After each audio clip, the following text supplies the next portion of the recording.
Is part of the problem of why even somebody who's acting like the world is, they've got a tiger by the tail and things are going great, is because inside they know what the truth actually is, that what people think is not reality? Well, I think they know subconsciously what the truth is, but we can run from that. So, I mean, when you really think about it for a moment, there's a person, maybe he's got the tiger by the tail, maybe everything's going right in his life, but he gets these feelings, almost stabs of emptiness, these stabs of a vacuousness in the pit of his stomach, or these stabs of just being incredibly lonely in the totality of things and so forth. But the minute he gets those stabs, right, he backs away from the mirror, or he backs away from that thought.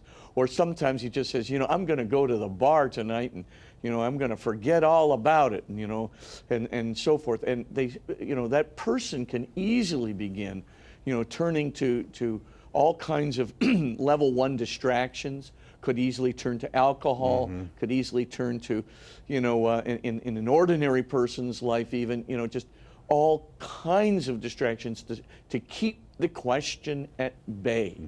But if the question keeps persisting, and it will keep persisting, then you have to take more and more radical measures to keep it at bay, because the feelings that accompany that question, is there anything really of ultimate significance?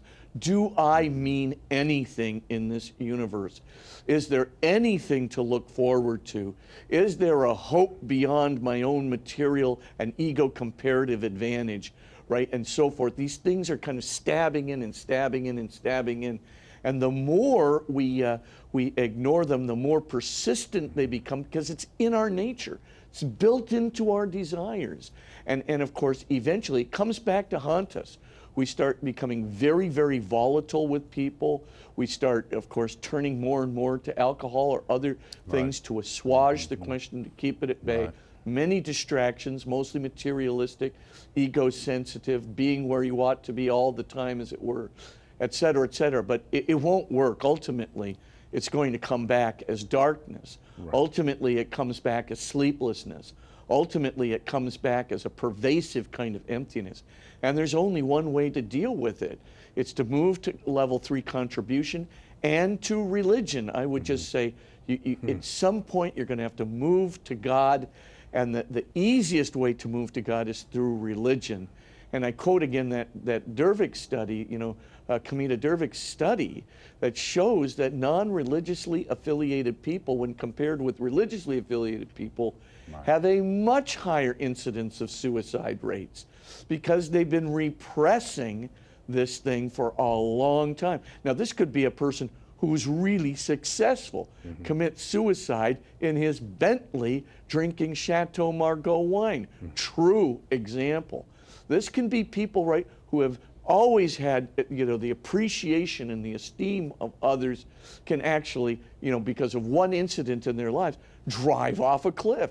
True story. The point I'm trying to make is not just suicide rates increase, but all the precursors to the increase in suicide rates. Increased meaninglessness, increased despondency, increased familial tensions, increased impulse aggressivity, increased sense of meaninglessness and drift and malaise in life, and of course increased substance abuse. It's all really been documented, and there's only one real cause. They have no religious faith, no religion, no sense of transcendence, no sense of ultimate meaning.